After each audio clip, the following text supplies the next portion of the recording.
Hello and welcome to Two Wheels Extra. This week it's our Learner Legal Special programme, and coming up on the show, our man behind the camera, producer Tighe Grainger, finally steps from behind the camera to pop his cherry in the limelight and pass his bike test. In our scooter test this week, Fran and I check out two Looney Tunes machines, the BMW C1 and the Benelli Diva. Both legal for learners, both probably more likely to appeal to the older rider.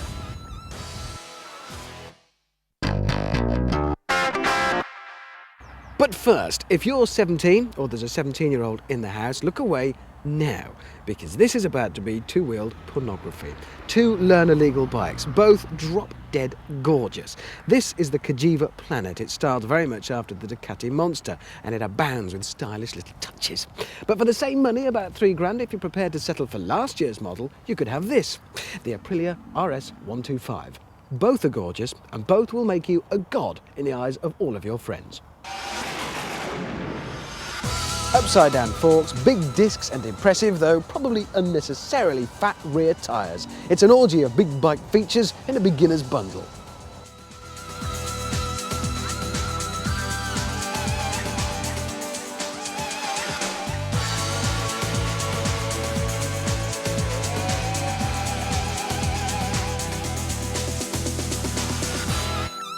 If you actually needed proof that these bikes are designed for 17-year-olds at all, it's here on the tank. A mirrored tank on a bike designed for blokes my age would show nothing but your beer belly. One twist of the throttle, earful of two-stroke clatter and nostril full of two-stroke oil smell, and it all came flooding back. I was 17 again. Actually, the Tighe doesn't feel like anything I rode when I was 17.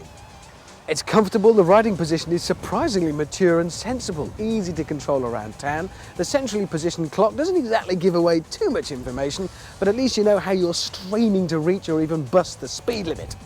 Once you venture beyond the city limits, there's plenty of fun to be had out on the country roads, and through the twisties it's a bit like riding a tiny Yamaha Phaser. You're sitting upright, but it handles like a sporty machine.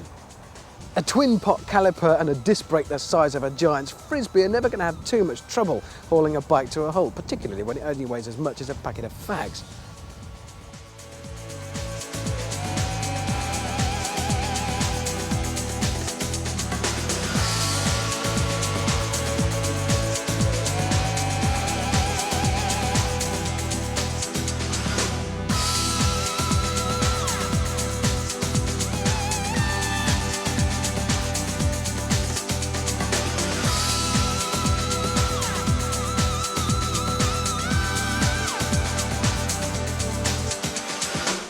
The Planet is a good-looking thing though, with the exposed engine, sneaky exhaust slung underneath a nice shiny tailpipe.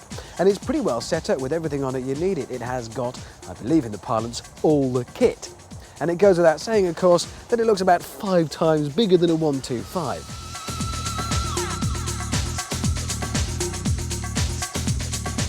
Surprisingly, there seems to be a fair amount of mid-range available on this thing for a single 125. It's very easy to ride around town.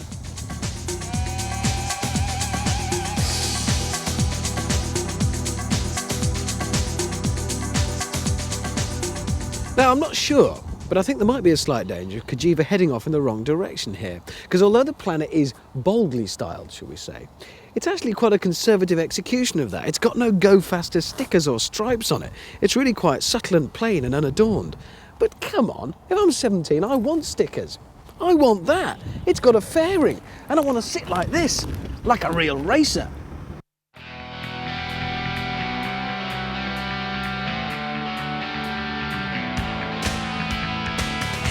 Oh, hello. First thing here, most important lesson, a big handful of revs are needed to get this thing off the line at all. Otherwise, your mates will all be laughing at you stalled at a green traffic light. That riding position, of course, is much more extreme than on the Tighe. You are hunched over the bars with a narrow little tank clamped between your knees. Not surprisingly, there's loads of fun to be had at the top end of the rev range, right into the red bit. Not so much fun to be had at the lower end. There's just about nothing. Let it stretch its little legs fully on a country lane and there's an enormous amount of fun to be had. It's sharp, pin sharp, and loves the twisters. But both of these bikes are likely to spend more of their time within the city limits. And there the Tighe wins over the Aprilia easily.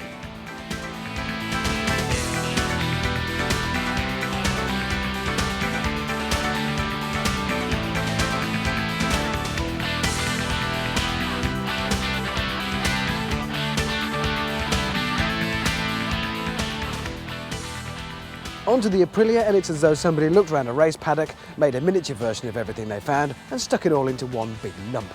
Actually, it's a bit odd. On a race bike, it tends to be very much a case of form following function. Here, there's a kind of mixture, with some of the flares and curves being added on for purely aesthetic reasons. It is, if you like, a trainer.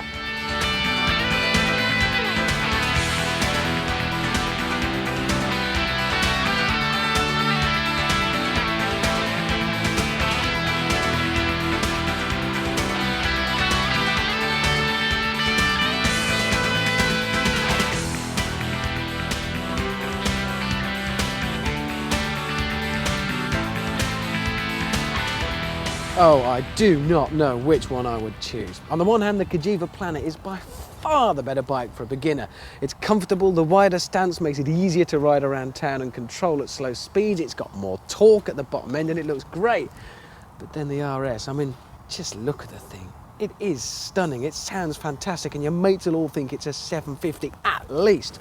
All I can say is if you are 17 and you're agonising over which one to have, then lucky you. Because in my day, you were lucky to have a CB125. You were lucky to have a 125. You were lucky to have a bike or a 100. Hey, no, listen, you don't even know you're born, right? In my first bike only had one wheel, and that was bent.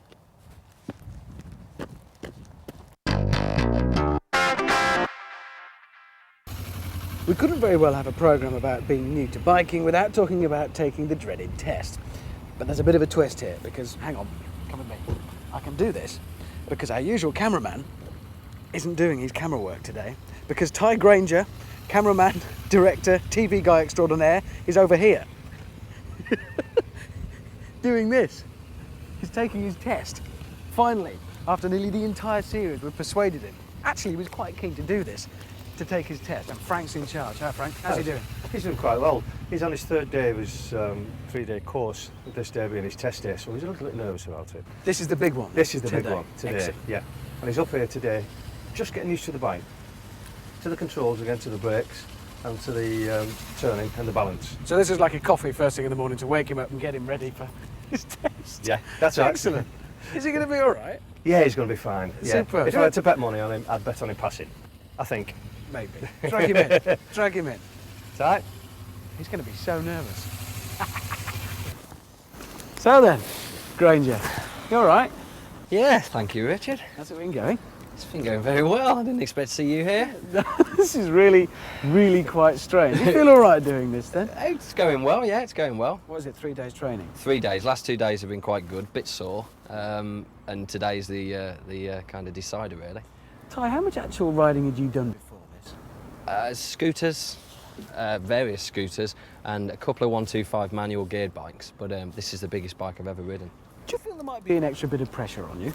Just wondering. Oh, just a little bit now, yeah. Good job. I think the test's at, 2:30, and it's a few hours away, but I want to go out and practice, I think. Sleep well last night? Well, yeah. Good. Okay, well, we're going to leave you to it in the capable hands of Frank. We're going to follow you throughout the day. No extra pressure. Thanks, Rich. I'd love to see that sweat. I'll do my best. All the best. Okay, Ty, you've done your balance.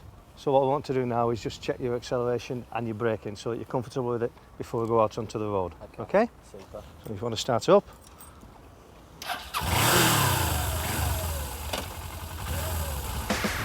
And off we go.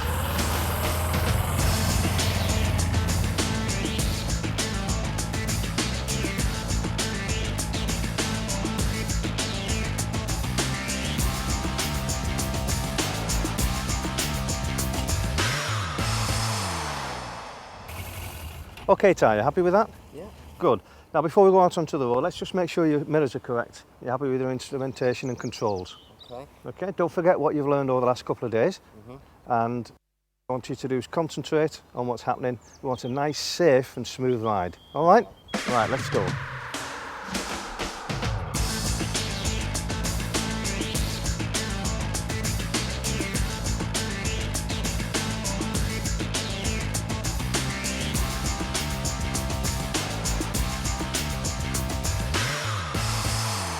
Frank, what's the examiner going to be looking for then?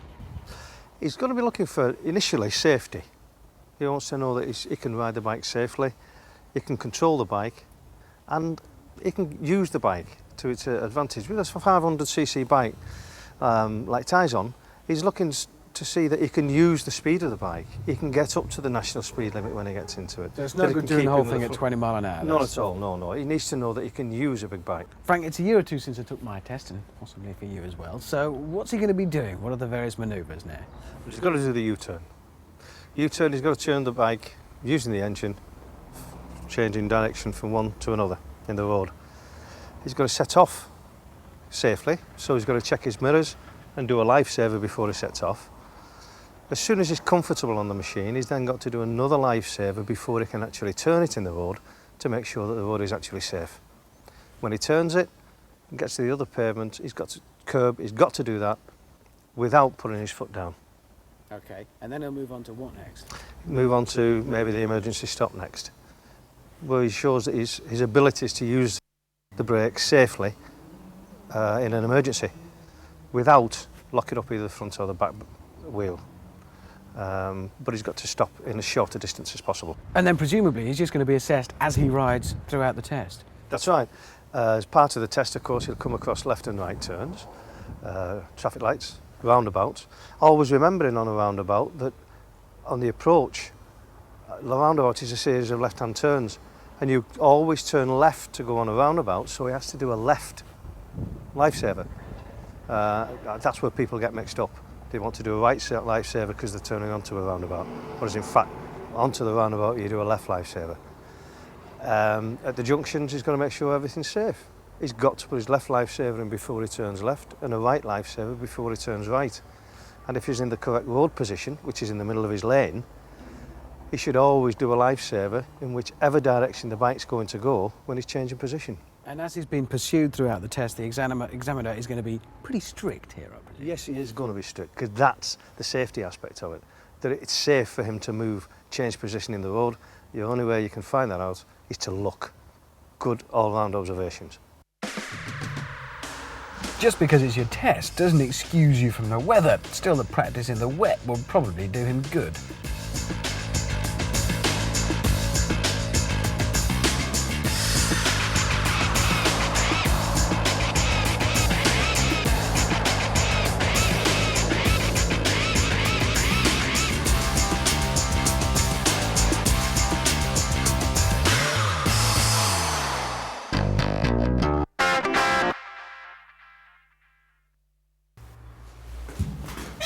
Welcome back. Before the break, we saw Tighe Grainger, our cameraman and director, getting ready for his bike test, finally.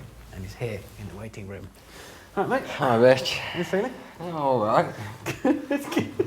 Last minute preparations going well? Last minute preparations, 2:30 is my... Oh, right. Any butterflies there? Yeah. Good, good. You have to, it's part of the test. Thanks. I reckon it's about time for you to go, mate. Go on, then. You've got to do it. Leave. Okay, Rich. Go do it. All the best. Thank you. Getting genuinely nervous for it.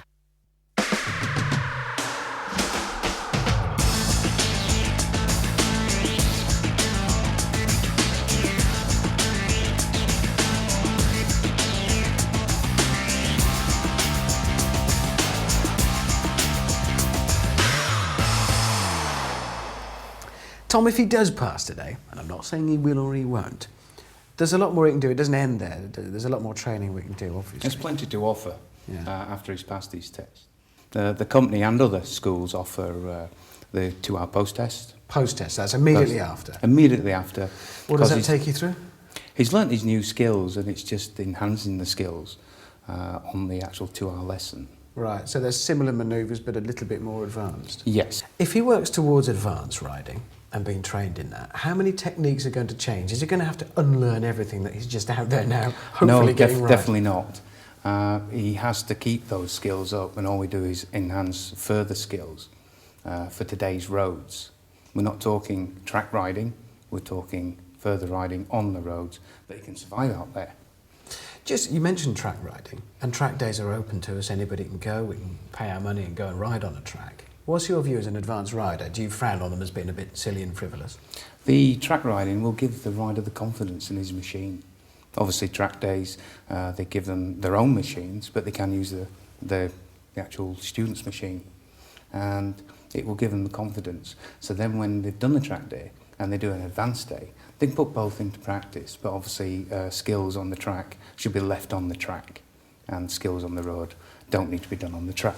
Well, he's out there now doing his thing. Hopefully it's going well for him. When you bring people along for their tests, and you do this regularly, you bring men and women along to take theirs, what are they like? How nervous are they? Very. Really? They'll say they're not nervous, but in fact you can see that in their body language. And 9 times out of 10, a person on test day, they've been on a 5-day course and they've been relaxed throughout the whole course, and they are a relaxed person generally. But then they tense up. And then on test day, you see the difference in the body language and their riding techniques. Well, our man Tighe seems pretty cool about it, so do you reckon you're going to pass? He seems pretty cool. He was very good. I've had reports that he was very good, and yeah, fingers crossed. You won't tell him that though, will you? Definitely not. No, good. Well, I don't think it'll be long now, I hope. Cheers, Tom. Right then, Frank, how long has it been gone? It's been gone about 35 minutes now. That's what I thought. Yeah, so we should be due back any time. Yeah, and I reckon I can hear a bike, and I reckon that is him. That's him. He's the boy. What do you reckon? How's he done? Well, it looks okay. He looks confident enough coming in, but you never can tell. Where's he going? He's going to park up now. Oh, right. He's got to go into the office and answer a few questions on balance and fill-ins. So it ain't over yet then? No, the examiner's not finished with him yet. Just got to wait. Yeah. I'm really nervous. That's the problem. And he'll be nervous, Yeah. and I'm nervous. We're all nervous. Because you never know. Let's just You wait. never know. Let's see what happens. Yeah.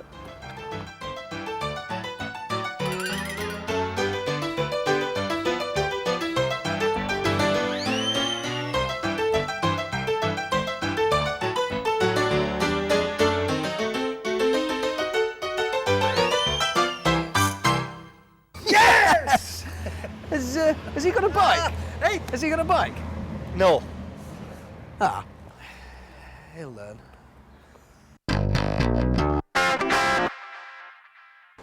Oh, go on, Fran. No. Go on, Fran, get your top off. No, I'll get cold. It's raining. No. Get your top off. Go on. No, you take yours off. I can't, it's fixed. Okay.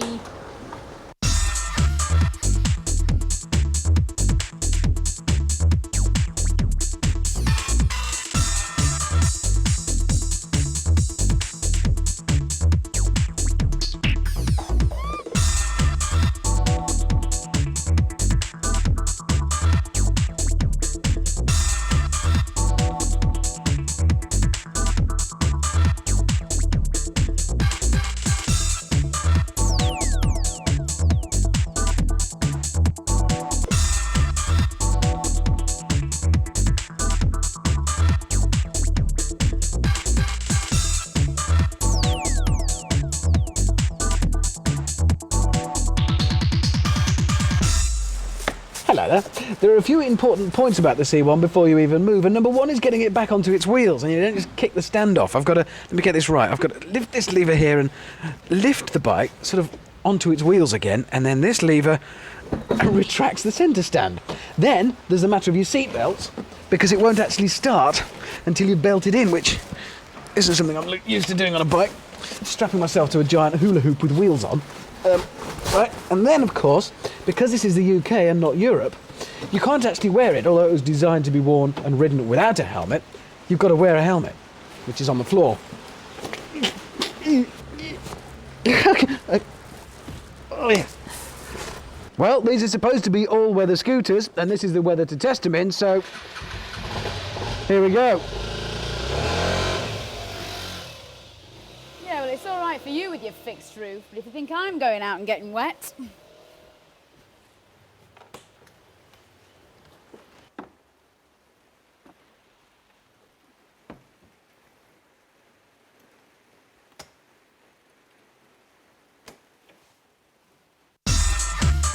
The BMW is so unlike a scooter, it's hard to imagine it has anything in common with any two-wheeled vehicle.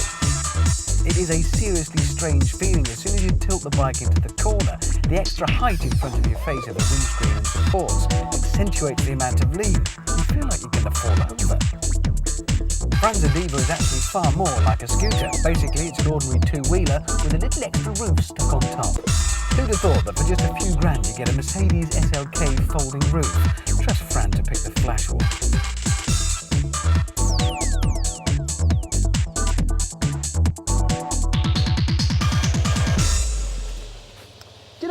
much park and stop on this thing has come into land.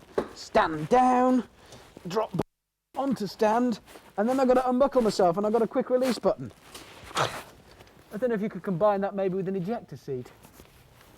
Well, the end result is, all the bits of meat down the middle are quite dry, but everything down the outside is a bit soggy. But think about it, who are you kidding? How's a strip of plastic that wide going to keep it completely dry, unless the rain's coming perfectly head on or perfectly from above? So whilst on the move, I've had a bit of time to look around and I've found even more gizmos. Apart from the fact that the build quality in here is excellent, as I suppose you'd expect from somebody like BMW, I found a mobile phone holder, I found an interior light, and I've even found a sunroof, which is unbelievable. I have no idea why.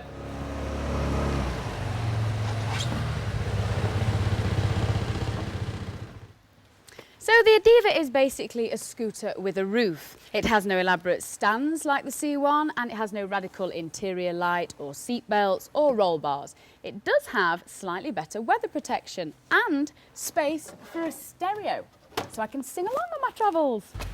Useful, I'm sure. Thing is, at about 3,200 quid, I can kind of see the point of the Adiva as a scooter with a bit of extra weather protection. But for £4,000 for the C1, that's a hell of a lot of money for a scooter. And no matter how radical it may be, that is still ultimately just what it is at heart, a scooter.